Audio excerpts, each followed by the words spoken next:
Assalamualaikum warahmatullahi wabarakatuh. Pada kesempatan kali ini kita akan bahas tentang sistem informasi sumber daya manusia dan sistem informasi sumber daya informasi. Apa itu sistem informasi sumber daya manusia? Yaitu sistem yang digunakan dalam mengelola personil yang ada di dalam perusahaan. Fungsinya departemen atau divisi di dalam organisasi yang bertanggung jawab atas banyak kegiatan yang berhubungan dengan sumber daya manusia. Kegiatan utama SDM. Yang pertama ada perekrutan dan penerimaan. Merupakan sumber daya manusia membantu menerima pegawai baru ke dalam perusahaan. Sumber daya manusia selalu mengikuti perkembangan terakhir dalam peraturan pemerintah yang mempengaruhi praktek pegawaian dan menasihati manajemen untuk menentukan yang sesuai. Yang kedua ada pendidikan dan pelatihan. Dapat mengatur berbagai program pendidikan dan pelatihan yang diperlukan untuk meningkatkan pengetahuan dan keahlian kerja pegawai. Yang ketiga ada manajemen data.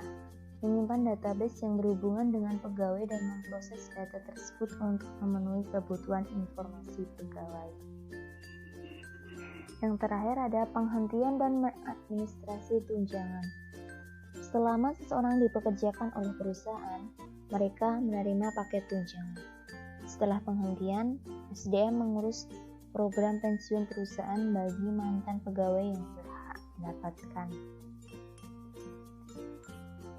Subsistem input sistem informasi SDM. Subsistem informasi akuntansi. Data yang diolah terdiri dari data personil dan data keuangan. Data personil yaitu relatif lebih permanen dan bersifat non-keuangan. Data keuangan bersifat keuangan dan cenderung dinamis.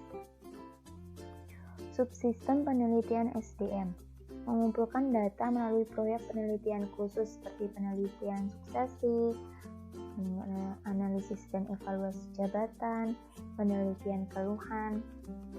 Subsistem intelijen SDM mengumpulkan data yang berhubungan dengan SDM dari lingkungan luar perusahaan. Database SIDM. Data yang tersimpan dalam database SDM terdiri dari data pegawai yang berisi data yang berhubungan dengan data pegawai atau perusahaan yang ada. Data non-pegawai. Berisi data non-pegawai dalam database perusahaan seperti data agen tenaga kerja, akademi atau universitas, serikat pekerja, dan pemerintah. Sistem informasi kepegawaian berguna untuk mengolah data kepegawaian. Data yang terdapat pada sistem informasi kepegawaian adalah data induk. Identitas pegawai memuat NIP, nama, alamat, tempat, dan tanggal lahir, agama, dan lain-lain. Data riwayat kepegawaian, data kenaikan jabatan, data prestasi kerja, data pensiun, data pendidikan keluarga, dan lain-lain ada. Data pendidikan, data keluarga, data tanggungan. Outputnya, data pribadi, daftar pegawai yang akan naik jabatan, data pegawai yang akan pensiun. Subsistem output sistem informasi SDM. Subsistem angkatan kerja merupakan semua kegiatan yang memungkinkan manajemen untuk mengidentifikasi kebutuhan pegawai di masa depan. Subsistem perekrutan melakukan kegiatan perekrutan. Subsistem manajemen angkatan kerja menggunakan aplikasi untuk mengetahui usaha pengembangan angkatan kerja yang sudah dilakukan.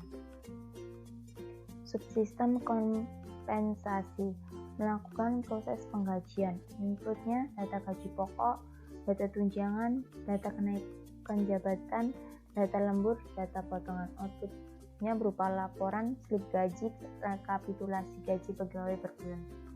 Subsistem tunjangan ditujukan untuk memenuhi tanggung jawab kepada pihak yang berkepentingan di luar perusahaan. Selanjutnya, subsistem pelaporan lingkungan ditujukan untuk memenuhi tanggung jawab kepada pihak yang berkepentingan di luar perusahaan. Sistem informasi sumber daya informasi berikut merupakan komponen sumber daya sistem informasi. The people, process, technology, SDM dan organisasi merupakan mengumpulkan, memproses, menyimpan, menggunakan, menyebarkan. Merupakan teknologinya. Jasa informasi atau analis sistem, programmer, pengelola database, spesialis jaringan, dan personil operasi.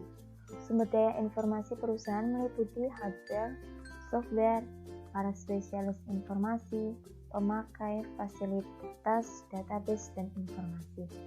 Sistem yang menyediakan informasi mengenai sumber daya informasi perusahaan pada pemakai di seluruh perusahaan. Manajer unit jasa informasi dikenal dengan istilah CIO, Chief Information Officer. Chief Information Officer berkontribusi pada perencanaan strategis perusahaan dan jasa informasi. Yang kedua, sumber kepemimpinan utama dalam mencapai dan memelihara kualitas informasi. Menjaga keamanan sumber daya informasi, merencanakan keadaan tak terduga dan menjaga biaya sumber daya informasi tetap terkendali. Keamanan sistem, mengacu pada perlindungan terhadap semua sumber daya informasi perusahaan dari ancaman oleh pihak-pihak yang tidak berwenang. Tujuan keamanan, yang pertama kerahasiaan, yang kedua ketersediaan, yang ketiga integritas. Gangguan terhadap sistem informasi. Yang pertama sengaja, yang kedua tidak sengaja, seperti kesalahan teknis, masalah hardware, syntax error. Ada gangguan lingkungan, petir, gempa bumi, air, debu, kesalahan manusia, menggunakan data yang salah, menghapus tanpa sengaja. Mengelola gangguan sebagai berikut. 1. Membina internal user. Yang kedua, memasang pengendalian di sistem informasi. Yang ketiga, memeriksa efektivitas pengendalian yang dipasang. Yang keempat, merencanakan pengembalian atau recovery akibat gangguan. Pengendalian keamanan informasi merupakan mekanisme yang diterapkan baik untuk melindungi perusahaan dari risiko atau meminimalkan dampak risiko pada perusahaan. Pengendalian terbagi menjadi 3. Yang pertama, pengendalian teknis. Yang kedua, pengendalian formal. Yang ketiga, pengendalian informal.